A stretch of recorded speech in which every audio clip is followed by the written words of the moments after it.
Hi, this is Boozy, and I'm your host, Alex. Today, I want to talk about something that's very near and dear to my heart, and that's the glassware that we choose to utilize when we choose to have a drink, such as a glass of wine, a champagne, a beer, or anything of that nature.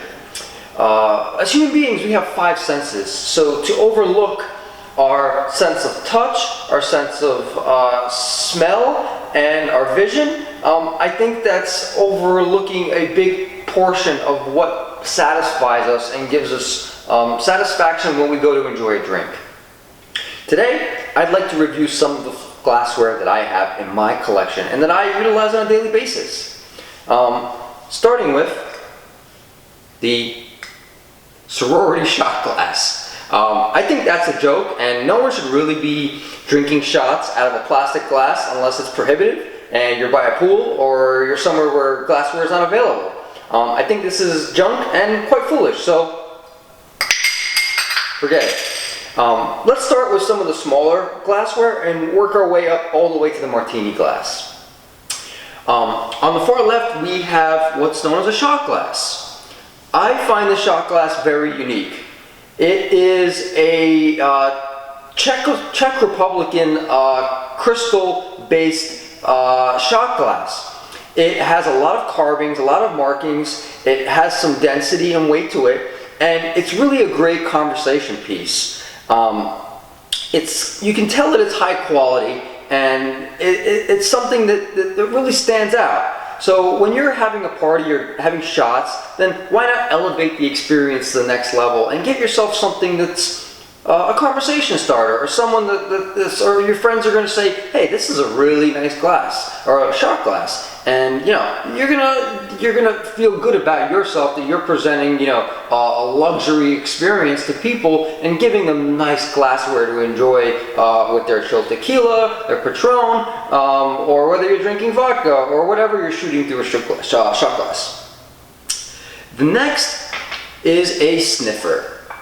Sniffers are typically utilized for your brandies, your cognacs. You can drink whiskey out of it. I typically would utilize a sniffer to have a nice glass of Hennessy. The next glass we have here is also a sniffer, but this I totally prefer for my scotches, my whiskeys. It's a much smaller glass. It's a little bit taller, as you see, and it's a little bit easier to hold in the hand. You can kind of converse, move around, talk to people at a party, but at the same time, you can swirl that glass around and you can get the body and the flavor and all the spices that were put into that beverage or into that whiskey or scotch. I find this glass like the ideal glass for a glass of whiskey. It's totally awesome, and it makes the experience a lot more enjoyable. The next glass we have our typical tumbler. But what's not typical, this also is Bohemian crystal, and it is a great heavy piece of glassware. It's beautiful, it's got great engravings. In the light, it refracts light like crazy, like a rainbow, like a prism, and it's very beautiful to look at, and you can tell that it's a very high quality piece of glassware when it's in someone's hand and someone's enjoying a drink from it. Also, you can put a couple of stones in here, chilled in the freezer. That's to not dilute your drink, your scotch or brandy. You can put a little bit of ice in here, but typically you would drink a whiskey or a brandy from such a glass. I truly love the crystal. If I can have my entire glassware be all crystal, that's what I would do, because I really value a good, heavy, dense crystal glassware.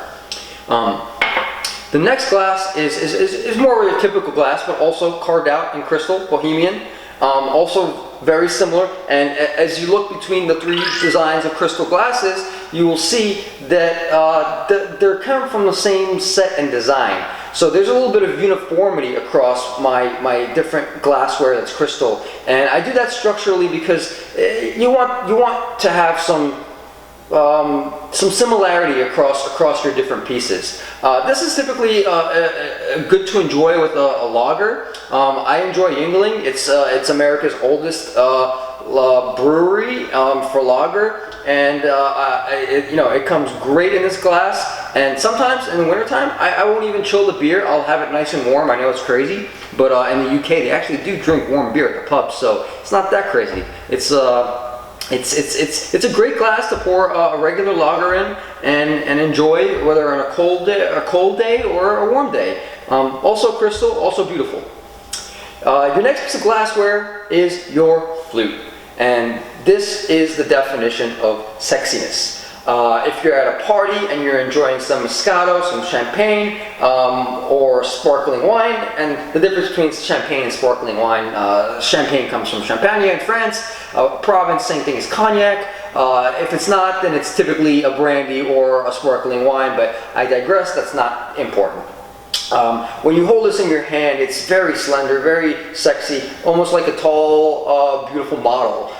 It's very fun to drink out of this, and it presents for a beautiful representation, and it looks very nice when you present this at a social gathering. So the flute, it's a must. Your next glass is your wine glass. Now, wine glasses come in all different types of shapes and sizes. There's round glasses, skinnier glasses. I typically tend to go for the more standardized, uniform wine glass. You pour a little bit of wine in the bottom, you can swirl it around and get the aroma. And I keep saying swirling around because that's where you you're disturbing, you're creating some disturbance in the fluid, and that causes some of the aroma to jump out at you, and you're able to get that sense and get a deeper flavor and understanding of the body of the beverage that you're enjoying. It's very important, and that's why I say that, the glass that you're using should be indicative of the beverage that you are trying to enjoy.